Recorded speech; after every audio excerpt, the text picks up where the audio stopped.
Recent videos में तुम लोगों ने मेरे से 2-3 बार एक चीज़ पूछी कि ma'am can we skip the exemplar book.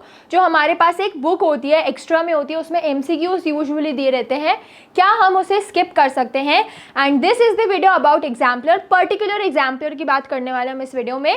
But video start होने से पहले चैनल को सब्सक्राइब करना है, बेल नोटिफिकेशन दबाना है, क्योंकि अब एग्ज़ाम्स इतने पास आ गए हैं, तुम्हें कोई भी इंपॉर्टेंट अपडेट मिस नहीं करना है।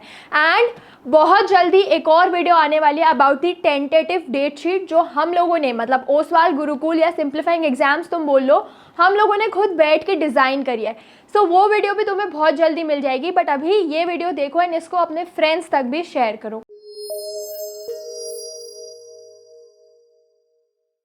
चलो, अब सबसे पहली चीज़ जो तुम डिसाइड करो कि यार, एक हमारी NCERT होती है जो प्राइमरीली फॉलो करी जाती है।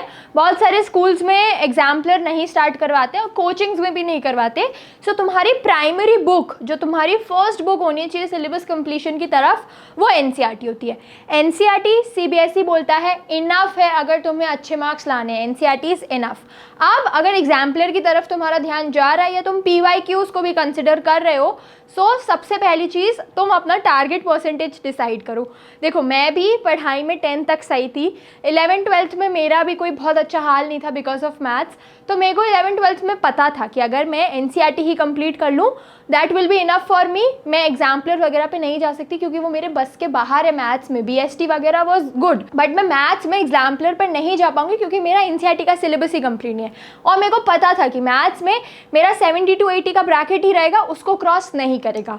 सबसे पहली चीज़, अगर तुम एग्जाम्पलर को कंसिडर कर रहे हो, तुम अपना परसेंट डिसाइड करो कि तुम किस ब्रैकेट में आ रहे हो। अपना टारगेट परसेंट जिसको बोलते हैं, क्या बोलते हैं जिसको, टारगेट परसेंट जिसको बोलते हैं, वो डिसाइड कर लो कि तुम्हें 80-85 तक रहना है।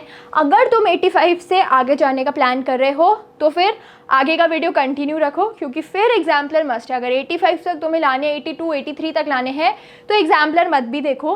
बट होते हैं कुछ बच्चे, हमें दोनों बच्चों को एड्रेस करना पड़ेगा। तो होते हैं डेफिनेटली कुछ बच्चे जो एग्जाम्पलर कंसिडर नहीं करते क्योंकि उनको पता है हमारे लिए 80-82 इनफ है। बट अगर तुम 85 क्रॉस करने का सोच रहे हो तो एग्जाम्पलर मस्ट है। अब सबसे पहली चीज़, अगर एग्जाम्पलर मस्ट समझ ली तो ये समझो कि NCERT में जो हमारी नॉलेज होती है दैट इज़ एंटायरली थ्योरेटिकल। वहाँ पे कुछ भी प्रैक्टिकल नहीं दिया जाता। यहाँ तक कि NCERT में डेफिनेशंस भी हाईलाइटेड, एकदम डायरेक्ट टू डायरेक्ट नहीं दी जाती। अब तुम्हारा जो क्वेश्चन है वो डायरेक्ट तुम्हें ईयर के बिगनिंग में ही बताया था कि तुम्हारा जो क्वेश्चन पेपर है वो कॉम्पिटेंसी बेस्ड होगा। कितने % होगा कॉम्पिटेंसी बेस्ड? 50%। ये चीज़ हमें क्लियर है कि 50% होगा कॉम्पिटेंसी बेस्ड।